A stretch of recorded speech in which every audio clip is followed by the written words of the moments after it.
and we work at Social Ventures Australia. We're going to talk to you about building evidence to improve your storytelling.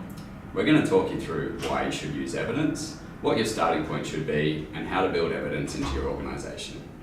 But first, we'll quickly tell you a little bit about ourselves. Social Ventures Australia is a not-for-profit that helps build solutions for the social sector.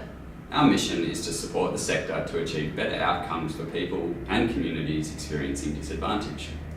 We believe that by creating more effective funding and more effective services, we can help reduce disadvantage in Australia. At SVA, we help build solutions to systemic issues through philanthropy, impact investing, advocacy and consulting. As an independent organisation, we bring together funders, government and the social sector to drive positive change. As members of SVA consulting team, both Anders and I frequently work with organisations, large and small, to help them ensure they are able to measure, prove and improve their impact through effective use of evidence. So this module is about telling the story of how your activities are making a real difference in people's lives and how you can gather evidence to prove that it's working. There are two really good reasons to do this. The first reason is that it can help you prove your work is having an impact. This means you'll have a compelling story to tell to funders and other stakeholders of what you're trying to achieve. Obviously, funders want to know that their investment is worthwhile. This can help you build an evidence base that proves positive change has happened because of your work. Funders are requiring more transparency, and governments are starting to pay organisations for the positive change they achieve, rather than just the activities they deliver.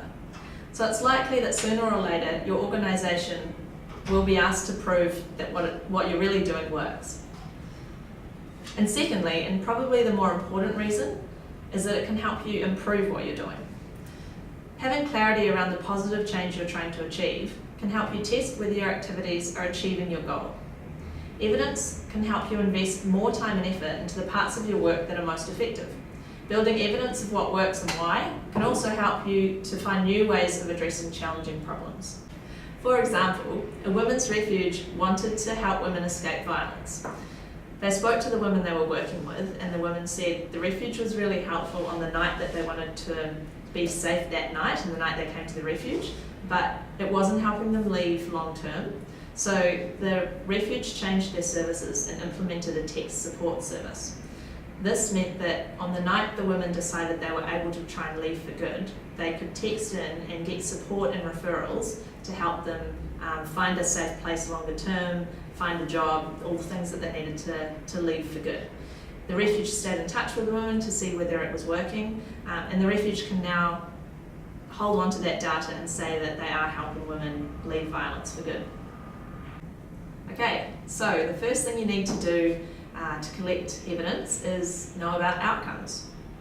Organisations are often asked to report on the activities they've delivered, such as running a parenting program, and the outputs of their activities, such as the number of parents that attend the parenting program.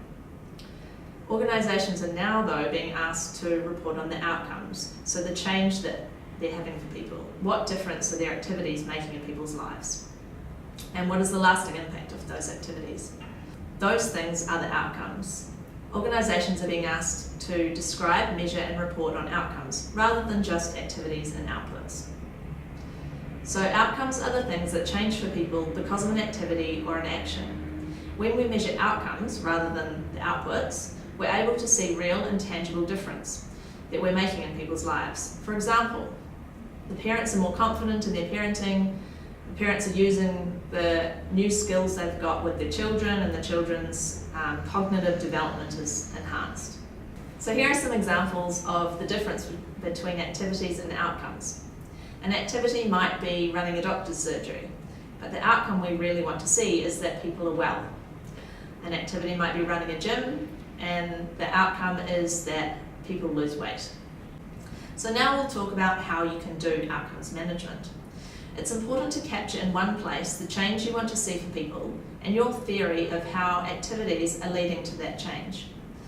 We use a framework called a logic model to do this. A logic model can help you decide what to measure so you can gather an evidence base about it. There are three key parts of the logic model. First, there's the people. Who are you working with? You need to be clear who your stakeholders are. Who is likely to experience change as a consequence of your work? For example, it's the parents in a parenting program and the children of those parents. Second, your activities. What are the activities you're doing that will lead to the change you want to see? So for the parenting program, it's running the parenting program.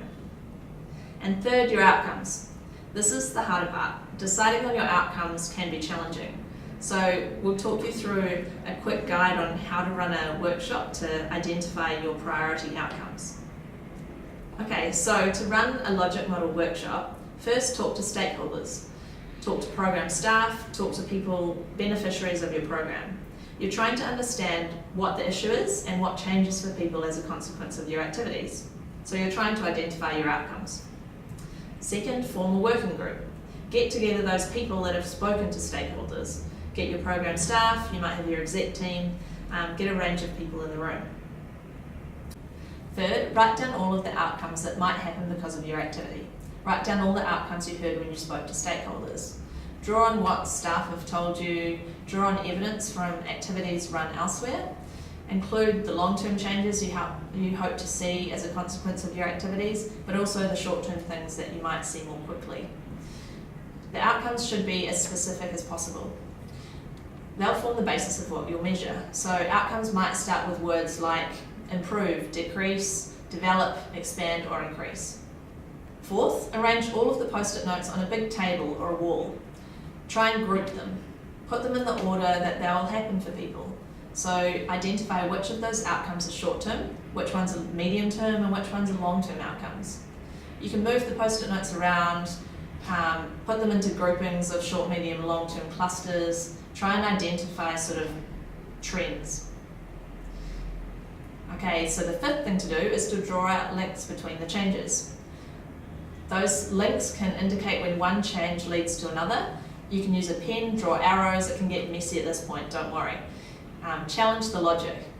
So number 6, once you've done that process of challenging the logic, you can kind of take out the outcomes that don't have arrows leading from that outcome to the long-term change that you want to see. Screw them up, throw them away. Step 7, take a step back and think about the logic. Does it make sense that those earlier stage outcomes will lead to the middle outcomes and the longer term change that you want to see? If there are any gaps in the logic, you can add in some other outcomes. Even if your organisation isn't going to cause those outcomes to happen, it can identify where you need partnerships with other organisations to make sure that your activities are going to lead to that long-term change that you want. So finally, once you've done all of that, added in outcomes, taken out outcomes, got them in order, you can read the outcomes in order, and so outcome 1 will lead to the next outcome, and if you read it in order like that, it should tell a compelling story of change. So to keep with the example of the parenting program, you might find that the outcomes of the parenting program are that parents feel more confident, parents have more skills, the parents and the children have a stronger relationship, the children learn more from their parents. Deciding on your core outcomes can be challenging, but it's a really valuable process. It's valuable for your staff and for your stakeholders, and it's the foundation of identifying the things that you want to measure. So, now that you've developed the logic model, how do you develop an evidence base to prove the desired change is happening? Well, developing an evidence base is about collecting the right information over time. This information will tell you whether you're on track to achieve your outcomes, and then eventually it will tell you whether the outcomes have been achieved.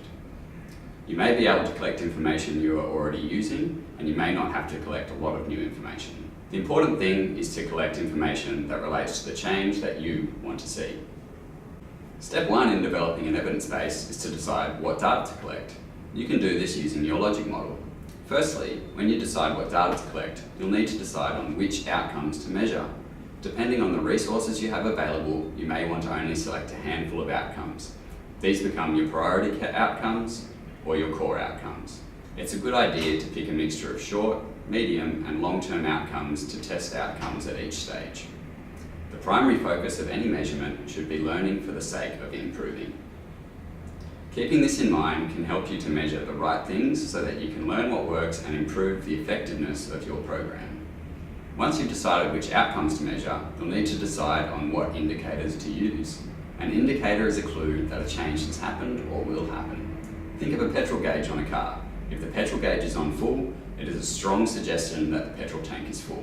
We use the indicator without having to look inside the petrol tank. When we talk about indicators, we usually talk about two types of indicators. The first are things that are highly suggestive that a change has happened. The second is facts that demonstrate that a change has happened. For example, thinking about the change decreased obesity, you could use a highly suggestive indicator, such as the number of times a person is attending a gym, or a factual indicator, such as the amount of weight lost. Various governments, peak bodies, and research institutes have developed libraries of indicators that include example indicators to draw on. There is often a lot of research that sits behind these indicator libraries and their design. You might want to select a predefined indicator or design your own. It depends on what's best for you. Remember, an indicator is a clue that something is happening. For example, if you think back to the parenting program example, one outcome might be that parents feel more confident in their parenting skills. This might be a short-term outcome. For this, you could pick an indicator that you can observe frequently and easily. This indicator could be the number of times a parent shares their experiences with the group. You could collect data on this indicator by having the program facilitator observe the parents in the class and complete a survey once a month based on his observations during the class. When identifying indicators, there's a few good tips that might be useful. First, make sure they are SMART indicators: specific, measurable, attainable, relevant, and timely. Also, think about the data you already collect, the data collection methods that are available to you, and any budget or time constraints you might have. Finally, be practical. There is no need to do everything. To make the job easier, you can draw on data that you're already collecting, start with just one program or geography, or utilise the extensive online resources on measuring outcomes. Once you've decided what data to collect, you can begin collecting the data. This step doesn't need to be overcomplicated. You can collect the data you need for your indicators using simple techniques including surveys, interviews, or observations. You can also draw on other sources of collected information such as government records, e.g. the Australian Bureau of Statistics or the ABS. To help you collect data, it is useful to track what you are doing on an outcomes measurement spreadsheet. Doing this is as simple as starting a spreadsheet and filling it out. Your headings in the spreadsheet can include the name of the outcome, the indicator, questions you'll ask to get information about the indicator, the person you can ask that question of, the data source, such as the survey or the government records, a comparable data source, frequency with which you gather the data, and how the data will be stored. Finally, having done all of the hard work collecting the data, you can start to use this data to reveal insights about your work, share those insights with stakeholders, and make decisions about how best to run your programs. Okay, some things to remember. Collecting evidence about what you are doing doesn't need to be overcomplicated. You can adjust it over time. The important thing is to just get started. Get together in a room, decide on a few important outcomes that you want to measure, and apply indicators to those outcomes, get some surveys, and get on with collecting the evidence. There's also a lot more guidance material out there to help you.